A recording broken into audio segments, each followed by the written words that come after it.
মাত্র 1 সেকেন্ড হইছে না, প্রাইভেট কার একবারে শেষ করে লাইছে। একটি প্রাইভেট কারে করে একই পরিবারের 4 জন যাচ্ছিলেন কুমিল্লায়। যাত্রার বিরতিতে তারা থামেন কুমিল্লার বিখ্যাত হোটেল নূরজাহানে। সেখানে খাওয়া দাওয়া শেষে আবার গাড়িতে ওঠেন, কিন্তু কে জানতো সেটি হবে তাদের জীবনের শেষ আহার। শুক্রবার দুপুর 12:30টার দিকে ঢাকা চট্টগ্রাম মহাসড়কের পাতদোয়ার বাজার ঘটে এক মর্মান্তিক ঘটনা। সিমেন্ট বোঝাই একটি লরি নিয়ন্ত্রণ হারিয়ে উল্টে গিয়ে চাপা দেয় প্রাইভেট কারকে। মুহূর্তেই নিভে যায় এক পরিবারের চারটি প্রাণ। নিহতরা হলেন কুমিল্লার বরুড়া উপজেলার হোসেনপুর গ্রামের কদম আলী, তার স্ত্রী নূরজাহান বেগম, বড় ছেলে আবুল হাশেম ও ছোট ছেলে আবুল কাশেম। নিহত আবুল হাশেমই গাড়ি চালাচ্ছিলেন। জানা যায় নিহতরা হোটেল নূরজাহানে খাওয়া দাওয়া শেষে প্রাইভেট কারে করে কুমিল্লা শহরের দিকে যাচ্ছিলেন। পদুয়ার বাজার মহাসড়কে একটি যাত্রীবাহী বাস উল্টো পথে যাচ্ছিলেন। এই সময়ে বিপরীত দিক থেকে আসা একটি সিমেন্ট বোঝাই লরি বাস থেকে পাশ কাটাতে গিয়ে নিয়ন্ত্রণ হারায় এবং উল্টে যায়।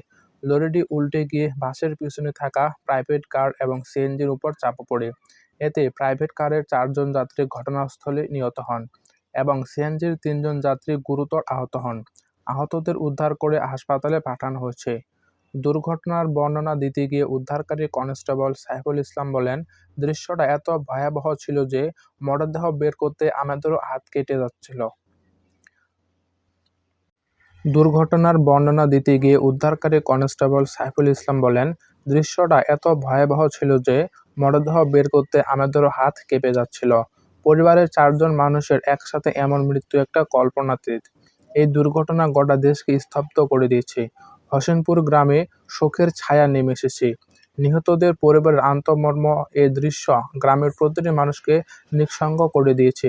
স্থানীয়রা এই দুর্ঘটনাকে ভাগ্যের নির্মম পরিহাস হিসেবে বর্ণনা দিয়েছেন। কেউ এই দুর্ঘটনা মেনে নিতে পারছেন না। ময়নামতি থানার অপরিদর্শক আনিসুল ইসলাম এবং ভারপ্রাপ্ত কর্মকর্তা ইকবাল বাহার মজুমদার ঘটনার সত্যতা নিশ্চিত করেছেন। ঢাকা চট্টগ্রাম মহাসড়ক দেশের সবচেয়ে ব্যস্ত রাস্তাগুলোর মধ্যে একটি। প্রতিদিন হাজারো গাড়ি চলাচল করে এই রাস্তায়, কিন্তু এখনো উল্টো পথে গাড়ি অসচেতনভাবে গাড়ি চালিয়ে নিয়ে কোনো আইনি পদক্ষেপ নেওয়া হয়নি। এইসব কারণেই প্রতিনিয়ত ঘটছে ভয়াবহ দুর্ঘটনা ও অ্যাক্সিডেন্ট। আজ একসাথে 4 জনের প্রাণ ঝরে যাওয়ায় স্তব্ধ হয়ে যায় সেখানকার মানুষ। সড়কে উল্টো পথে গাড়ি চলাচলকে সম্পূর্ণভাবে বন্ধ করতে হবে এবং এর বিরুদ্ধে কড়া শাস্তির ব্যবস্থা নিতে হবে।